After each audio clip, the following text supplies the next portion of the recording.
Bonjour à tous. Nous allons aujourd'hui évoquer une notion importante qui est la notion du patriotisme européen.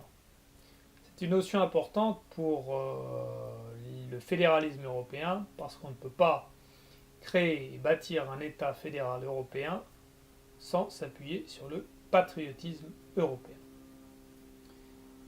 Ce patriotisme européen, il repose sur des éléments objectifs. D'abord, l'existence d'un pays européen. Il y a un pays européen parce qu'il y a un territoire européen, une culture européenne, une histoire européenne, une population. Donc, on a un pays européen, c'est normal que le patriotisme européen s'exprime. Ce patriotisme, on peut le mesurer aujourd'hui. Il est encore à l'état latent, mais dans plusieurs enquêtes, il est apparent qu'environ un tiers des Européens souhaitent la constitution d'un État fédéral européen.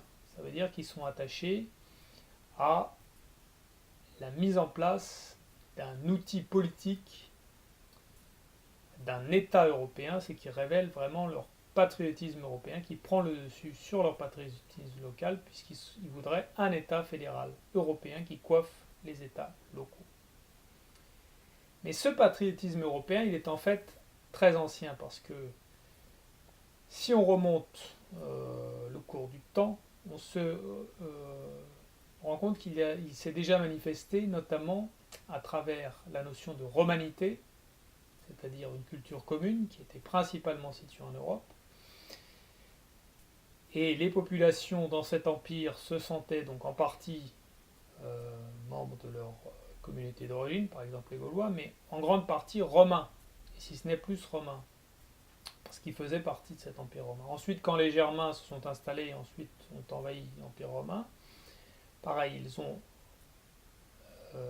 assimilé la culture romaine, et donc on a là aussi l'expression d'une sorte de patriotisme européen. D'ailleurs, le Saint-Empire romain germanique s'appelait bien le Saint-Empire romain germanique.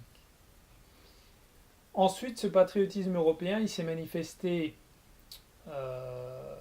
d'une certaine manière avec la notion de christianisme et surtout de catholicisme. Donc la papauté, l'Église catholique, c'est ce qui cimentait les Européens. Et on a là aussi une expression d'une sorte de patriotisme, d'attachement à l'Europe, de patriotisme européen. Puis avec la réforme et les progrès des Lumières, on a eu une certaine identification des Européens avec les Lumières et le progrès scientifique, si bien que on avait déjà une base solide d'attachement des Européens à une identité commune. Après les guerres fratricides entre les divers États européens qui se sont fait concurrence pour la domination en Europe, depuis notamment Napoléon Ier, eh bien, l'attachement à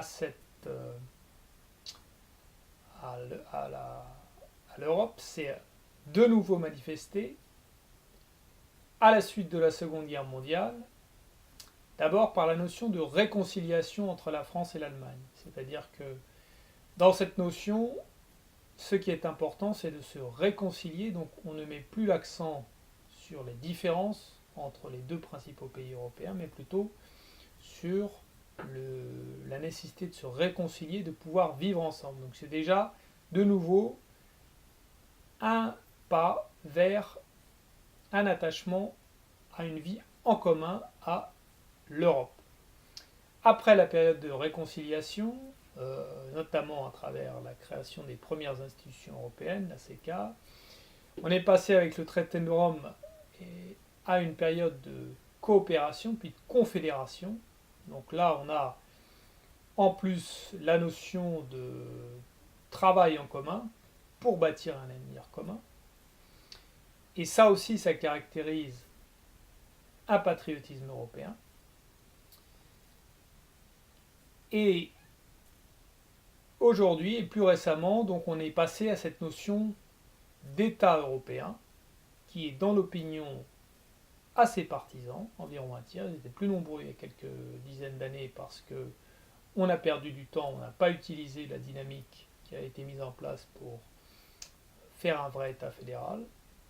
Mais les gens qui sont attachés, qui voudraient un État fédéral en Europe, ils existent, ils sont nombreux. Et donc on a l'existence d'un véritable patriotisme européen. Alors ce patriotisme européen, il est à l'état latent, parce qu'il n'y a pas encore de force politique suffisamment euh, connue pour le, le soutenir et le développer. Mais ce n'est qu'une question de temps. Le patriotisme européen, c'est quelque chose donc qui existe, qui est nécessaire et sur lequel il faut s'appuyer. Il est important de bien comprendre que le patriotisme européen, ce n'est pas le sentiment d'appartenance. C'est-à-dire qu'on peut être attaché à l'Europe, vouloir créer un État européen, se sentir donc un patriote européen, mais en même temps se sentir surtout français ou surtout allemand avant d'être européen. C'est normal, il n'y a pas de contradiction, parce que compte tenu de l'histoire et du poids des États locaux et de leur histoire récente depuis quelques siècles, et du poids de leurs institutions, il est normal qu'il n'y ait pas encore de sentiment d'appartenance européen qui soit dominant. Mais on peut tout à fait vouloir créer un État européen, se sentir patriote européen. Il n'y a pas de contradiction. En Italie, les gens étaient patriotes italiens, ils voulaient créer un État italien au XIXe siècle, mais ils ne se sentaient pas encore appartenir vraiment à l'Italie. Et c'était normal parce que l'Italie n'existait pas encore, il fallait la créer. Donc, quand on crée un État, c'est tout à fait logique d'être d'abord patriote, et c'est seulement une fois que l'État est créé, et que le temps a passé, que la notion de sentiment d'appartenance à cet État se développe et prend peu à peu le dessus sur le sentiment d'appartenance à un État local.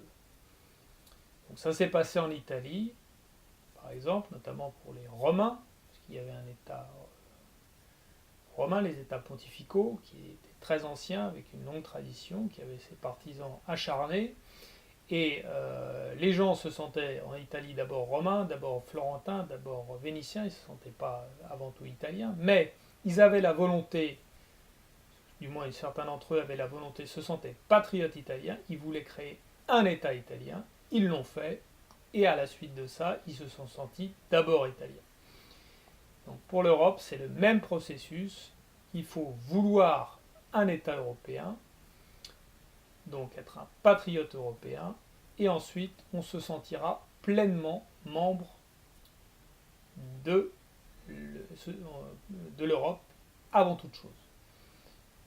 Pareil pour les Suisses, quand les Suisses ont fait leur État suisse, ils se sentaient avant tout appartenir au canton de Zurich, au canton de Neuchâtel, etc., et pas avant tout à la Suisse. Mais maintenant que l'État fédéral a été fait, qu'il y a un pays suisse qui se manifeste dans son existence avec un véritable fonctionnement institutionnel, eh bien, les gens se sentent avant tout suisses.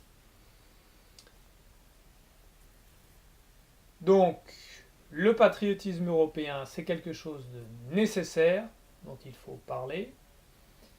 Et les patriotes locaux, ceux qui veulent revenir en fait à la domination, à